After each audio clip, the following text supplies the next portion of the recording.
Good afternoon, everyone. I've just thought I'd start by checking that the sound is working fine. Yes, brilliant. Thank you. Wallace, thank you so much, and thank you very much for that introduction too. Gosh, I'm having a wonderful morning listening to so many colleagues, and obviously always really interested in everyone's questions. So could I start by thanking Howard and all of the team for this magnificent festival. One of the huge benefits of lockdown, among the many, many challenges that I think we've all faced, has been an opportunity to connect with groups of people that we would probably never otherwise have done so, and in formats that are completely new. So it's been a real pleasure actually for me in the last few months to be able to take part in events like this and really, really recognise the immense passion that teachers and pastoral teams have for their jobs. Let's not take it for granted that by the time you reach your 20s, 30s, 40s, 50s, 60s, and later on, that you actually enjoy what you're doing. So it's just been a huge pleasure. So thank you for the huge amount of planning and arrangements that have made it possible for us to spend this time today. Looking at all the topics, I have chosen this theme, which is boarding in the world of COVID. Why bother? And it's quite perhaps a slightly punchy title. I'm aware that listening to the speakers, even from this morning, to Emma, and to Joe, most latterly, that many of their thoughts and their observations about what makes successful boarding students and what are the benefits of boarding life in schools like ours is really resonant with many of our schools. We would absolutely sort of mentally be giving the thumbs up and lots of nodding. There's such wisdom there and such clarity. So I really would sort of plant my flag alongside theirs for much of what's been said, and give you real assurance actually that it makes a lot of sense, and it's drawn from years of experience. For my short presentation, I would love us to, if we could, for a moment, go up to perhaps a higher altitude, take the 20,000 foot view rather than maybe the 2,000 foot view, or even the 200 foot view of what's going on, and the decisions that you as parents might be considering in the years to come. Joe mentioned it briefly, as did the registrar from Wickham Abbey, allude to the fact that there are traditions. There is a long historical taproot that binds what goes on nowadays in our schools to the past. And I think what it is really important that we do is that we don't sleepwalk into decisions that are based on what our experience was as parents when we were at school, and what we think our children need, and we really try and take a step back. So this is quite a punchy title, and the first slide, thank you very much. Wallace is operating my slides from the Hong Kong end, so I'm going to cue him. Thank you, Wallace. I can see a gentleman lying down on the ground looking rather exhausted. So I've chosen this picture. It's by a young artist who painted this when he was only about 22. And I've chosen this picture because for me, it sort of reflected a state of weariness, a state of exhaustion, which I wonder if some of you are feeling right now. The worries and anxieties of parenting in the 21st century, but also such turbulence in the wider world, whether that be linked to economic uncertainty, linked to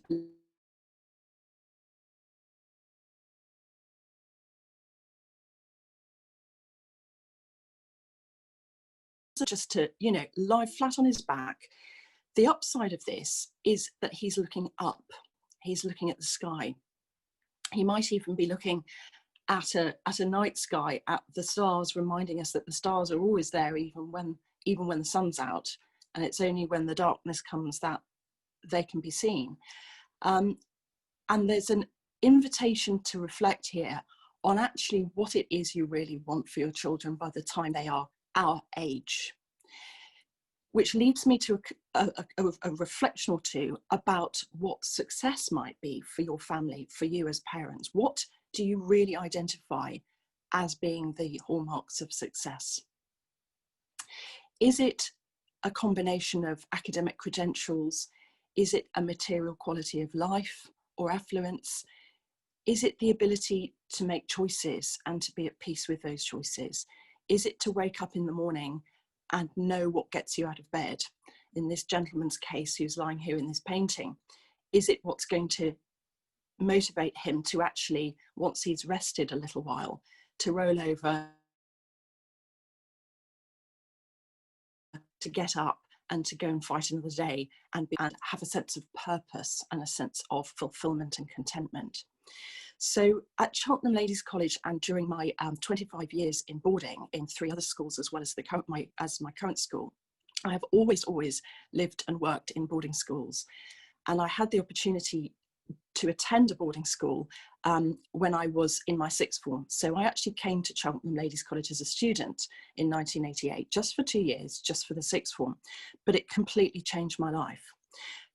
Would we have the next slide, please, Wallace? That'd be great, just to show everyone what college looks like in an autumn evening, just as the sun's going down and the lights get switched on.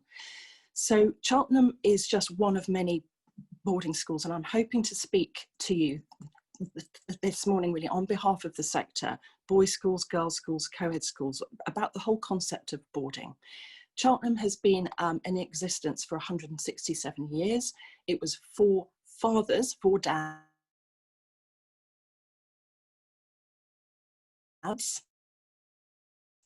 who in 18, they're crucial that their daughters had the same opportunities to access curriculum and to access a high quality education for the stimulation of the mind and the development of the wider character as their sons were receiving. And it was that commitment to a sense of equal opportunity that really led to our existence in the first place. And that's a very, very powerful theme that I know, I'm speaking for fellow heads, will be palpable in all of our girls' schools. However, the fact you're on this call at all means you may not need a lot of convincing about that. But I think what I would like to talk about is what has enabled schools like this to continue to exist, to continue to be relevant. And indeed, are we relevant? What about boarding in a world of COVID? What would be inducement enough for you as parents to not just have your child enrolled in a school that is not necessarily in the same country as you're living, but actually to risk what undoubtedly people are assessing as the potential perils of the overlay of the pandemic and all of its challenges. So in reflecting on this point, and I do think it's an important point, it's a point that we as schools must not take for granted that families such as yourselves will continue to come in the 2020s, in the 2030s, in the 2040s.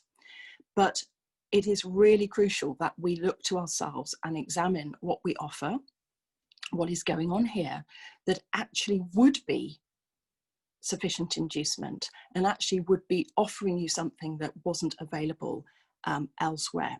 And it may be that this isn't right for your daughter at 11 or at 13 and it's only in the 6th form, or that it's right for her to come and try and do a couple of years or her GCSE time.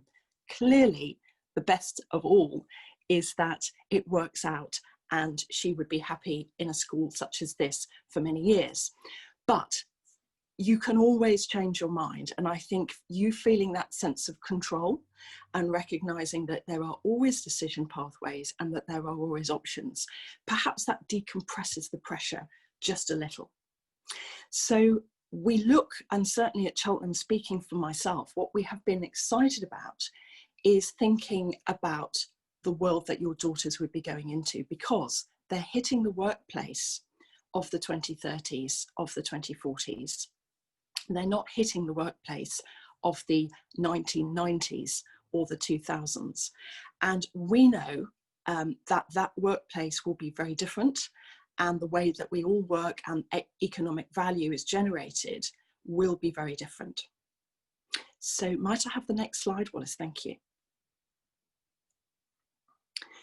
So this is another painting. Hopefully you may or may not be enjoying my presentational style of choice of artwork, but often I think the questions that wonderful, interesting pieces of art present to us are helpful.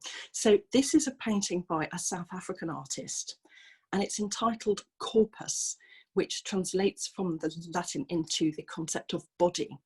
Obviously the physical body, the human being, but actually it has a wider reverberation into the body politic, the body of a collective, the body of a family, perhaps the body of a community, the body of some entity, some set of relationships that identifies itself as connected and as one, as shared in some way. And I love this painting because what you can see is a large figure who is actually slightly bent over, and in the embrace of the largest figure you can see two smaller versions of himself or herself who are looking in different directions, kneeling on the ground, feet on the floor, sort of pressing and testing the foundations of something. Between those crouching figures and the overall figure that is embracing them and holding them in their arms, you can see a huge number of feathers. And it's a very personal response, but this reminded me, this painting, of that wonderful quotation from the 18th century, which was, there are two things that a parent can give their child. The first is roots and the second is wings.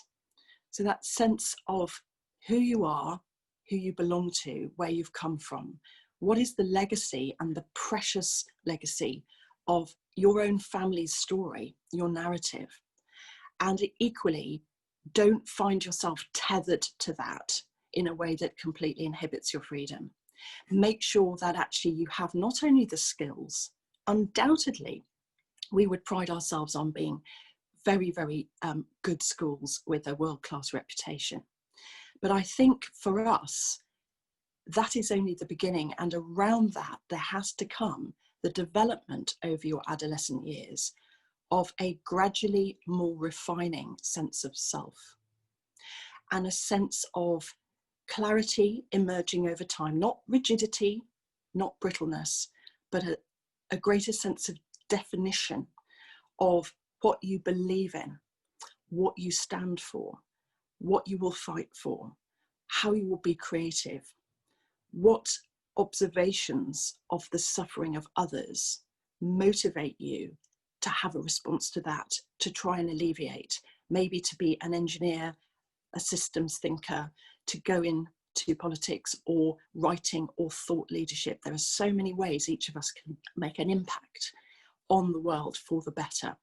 So this environment where we grow and we gradually stand up from the child into the adult, we keep our feet on the ground. We are not in the business of arrogance. We are not in the business of thinking at a small scale. We are developing young people who over time, without a pressure cooker and without any sort of top-down imposition of a prescriptive pathway, are invited to consider who they might become while they are getting their grades. So right at the top of this painting, corpus, the body, the collective body, this suggests to me then, almost like the pyramids, the brickwork, you've got the foundations, and actually you've then got a strong security of the building. And on top of that, you have glass. You have that sense of visibility, transparency, making sure you can see the sky, making sure you can get up and elevate and take the long view. Take the long view, as well as being able to attend to what is necessary in the near horizon.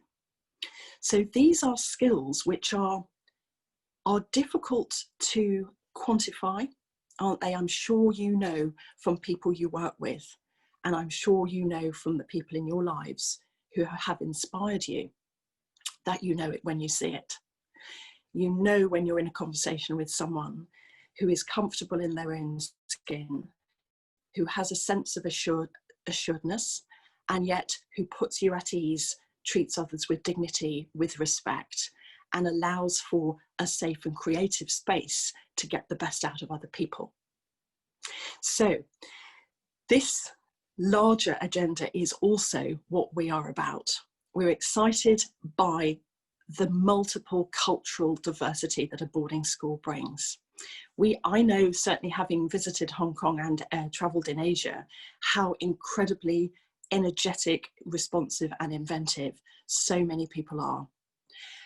When you come to a boarding school, which in our case is in the UK, you also have an opportunity for your children to spend time, not just a week or a short holiday or even a summer camp, but actually day in, day out, with the ebbs and flows of daily life, with the difficult days as well as the days of celebration, to live with people who are not our families and to establish that sense of self-identity. So we've only got a couple more slides. Could we have the next one, Wallace? Thank you. This is a sculpture by, again, a fairly young a sculptor called Imogen Kemp, and it's called When One Is Not Enough. And I'd just like to leave us really, as with the last couple of slides, with an invitation to think again about the long-term view, about the future you would be considering to make your children ready for.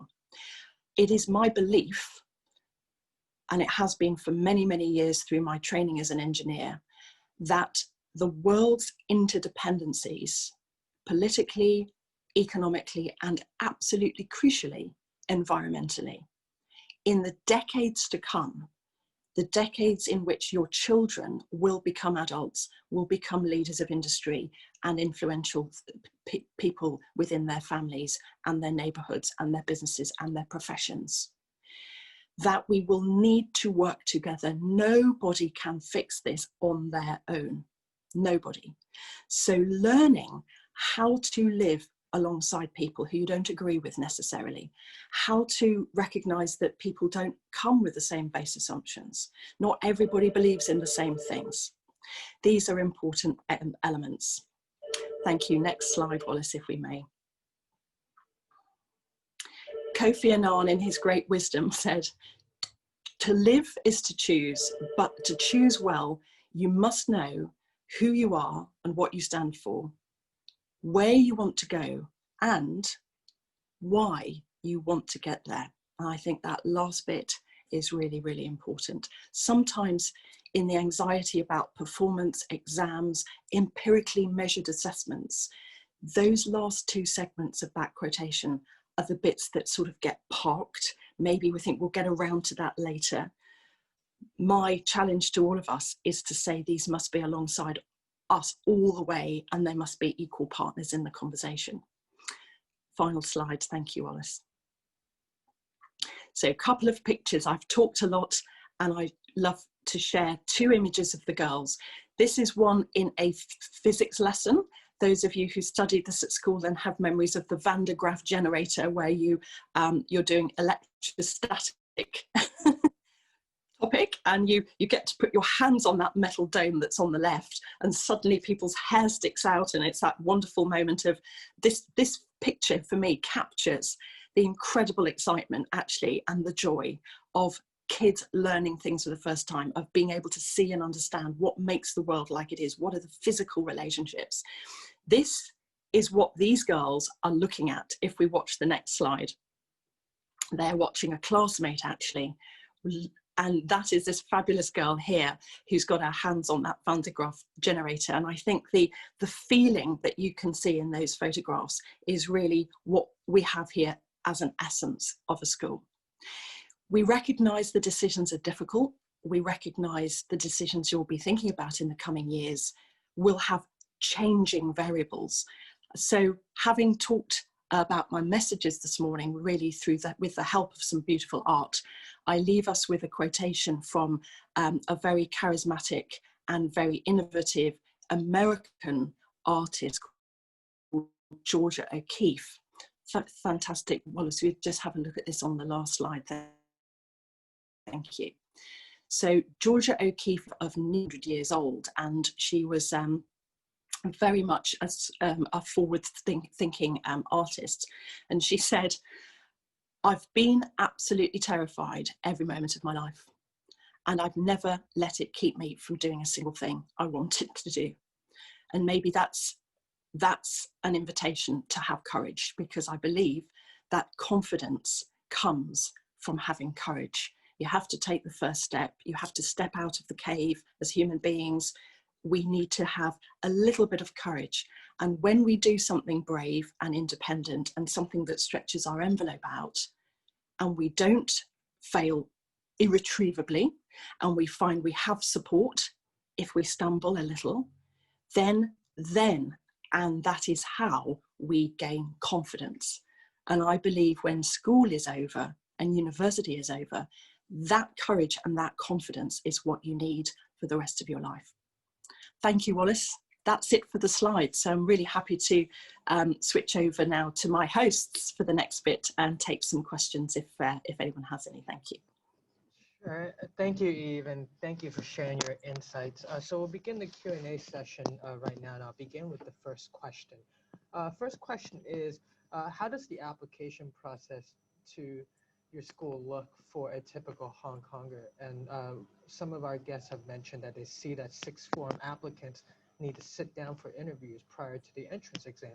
How is that conducted for Hong Kong applicants? Great question. Thank you very much. So it sounds like the questioner might have had a particular thought about sixth form entry. So perhaps if I tell you that the entry procedures and processes are as consistent as we can, really, for everybody, no matter which country they're from. But the interview situation for the sixth form entry, that now can be done remotely. So harnessing the benefits of technology, such as we're using this morning, that the admissions team at my school would definitely be able to talk you through that. But both standard academic entry and scholarship can all be done across the miles, shall we say, thanks to the very great difficulties imposed on all of us with travel at the current time. Thank you, Eve. And just another question on entry. What are your years of entry point available at your school, and what are the sizes of those intakes, especially for year 7 or year 9? Perfect, thank you. So we are, if I give you the context of the school size as a whole, we are a school of 840 girls in total. We originally began life as a day school, and because of our excellent town centre location and the strength of the day market, we still have 180 local girls who are day girls actually in college as well. So we have about 680 boarders right now. So for the boarding entry, we have entry at 11 plus, where we have space for 48 boarders. We have a significant entry again at 13 plus, where we have round about the same number of boarders.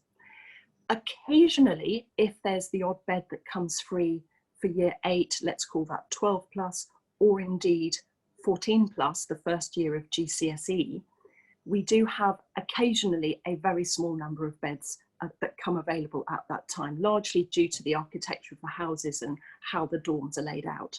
So the big entry is 11 plus and 13 plus at around 48 in each, but occasionally there is a space in year 8 or year 10. Regarding the sixth form entry, we actually have sixth form houses, which are independent of 5-year vertical junior houses. And that means we can increase the capacity of the year group yet again. And that's the point that I came in 1988, as I mentioned at the start of my talk. I arrived as a new girl into the sixth form. So you can tell from the fact I'm 48 years old now that we're a school that's been doing this for a very long time. So between 30 and 40 additional beds typically for sixth form entry as well. So the cohort sizes go, including the day girls, from around 60 to 70 in year 7, up to about 120 in year 9, and then up again to about 160 per year group in the sixth form cohorts. Thank you, Eve. And another question about applications and entry. Say that my child is interested in applying this year. How does the assessment day look for this year? And what do you expect from the applicants? What kind of attributes are you looking for? How should they prepare? Great. So, Wallace, I was fortunate enough to hear Joe speaking from Wickham Abbey, UK, actually about this particular theme. Normally, under normal circumstances, we would be welcoming and inviting everybody to the college premises, because it gives the girls, you know, a really good opportunity for them to see and feel and meet other girls right here. However, for the same reasons, we are pivoting a lot of our admissions processes into imaginative formats, which can be done remotely. So the details of that can be easily found via our admissions inquiries on the website. And just so that I don't make too many generalizations, because we do have a variety of those entry points, the arrangements for each one are slightly different. So could I, if I may, point anyone with that question to the admissions team, who'd be very happy to answer that for them. The second part of your question was about what qualities and attributes we are looking for. And I think, you know, this is an academic school. We offer IB and A level, currently in the sixth form. We've offered the IB for 10 years, and in 2019 had the highest average of any of the world's boarding schools on those league tables in terms of average for cohorts larger than 20. But we don't only look at your academic credentials when you apply. We are looking for people with potential. Little girls applying at the age of 10, 11, 12, 13, 14, 15 even, they are not the finished article. We don't need them to be perfect. We don't need them to know everything. What we want to know is whether they're teachable, whether they're going to suit and enjoy the style of teaching that we have, which very often is inviting a lot of class discussion, debate, intellectual inquiry, curiosity, that they will enjoy being part of a very vibrant and empowered community of young women, that they will celebrate a variety of different nationalities. We currently have girls who live in 47 different countries who board here. So we're just sort of making an assessment really of whether we feel she will be well suited both academically and personally.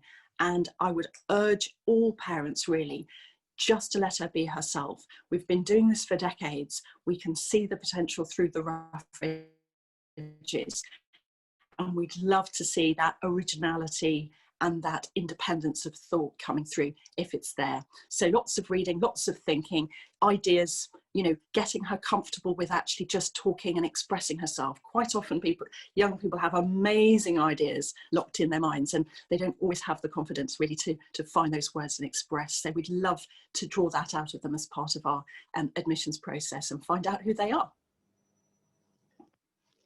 Thank you, Eve. I do believe that's all the time we have today. Now, before I let you go, do you have any parting words for our guests? Well, my parting words are really those of gratitude, because to give up your time on a Saturday when you have so many other things going on in your lives is never something we take for granted. I also think we're an organisation that we don't ever want to rest on our laurels. We never ever want to rest on historic traditions of excellence. We have to develop and nurture within school, for staff as well as for girls, a commitment to lifelong education, life beyond school. We're not a factory gate mentality where it's just about getting the grades for the days that you're paying the fees. If you join college, if your family join college, you are going to be part of our lives for a very long time.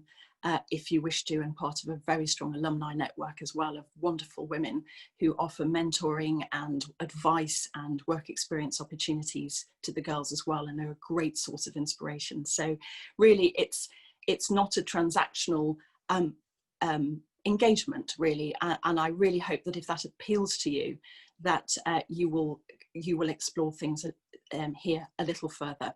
But most of all, thank you for the opportunity and for the very fantastically smooth organisation to the home team. It's really appreciated.